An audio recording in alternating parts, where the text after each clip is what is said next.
Le bâtiment est imposant, mais ne paye pas de mine. Comme si il fallait détourner l'attention. Pourtant, à l'intérieur, un trésor architectural se dévoile.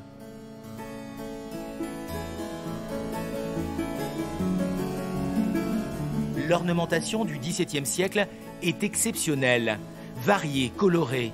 La salle d'audience du Parlement de la Dombes est intacte. L'un de ses plus célèbres princes veille encore sur les lieux.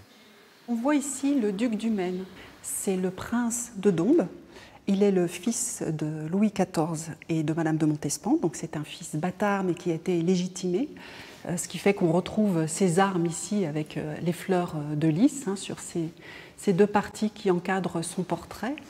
Ici, nous étions donc dans la principauté de Dombes, qui ne dépendait pas du royaume de France.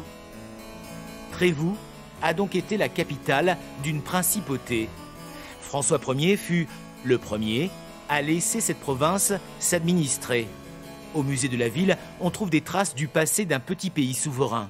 Trévoux, c'était un petit Monaco, pas au bord de la mer, mais en bord de Saône. Donc Trévoux, c'était une principauté qui avait son orfèvrerie, sa monnaie, son dictionnaire. Toute cette richesse, elle l'avait avec ce fameux péage qui séparait le royaume de France du Saint-Empire romain germanique. Retour au Parlement, pour admirer encore et toujours ce plafond décoré. Sans cesse, il faut lever les yeux. C'est un peu... faut pas avoir mal au cervical. On a beaucoup de détails au plafond. Les fresques tournent essentiellement autour de la paix et de la justice. On va trouver aussi des symboles des arts.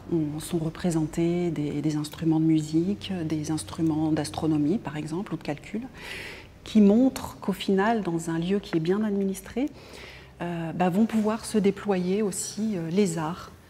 La salle, ouverte aux visites pour les journées du patrimoine, est un tribunal de proximité le reste du temps, où l'on gère des dossiers de surendettement dans l'opulence de l'histoire.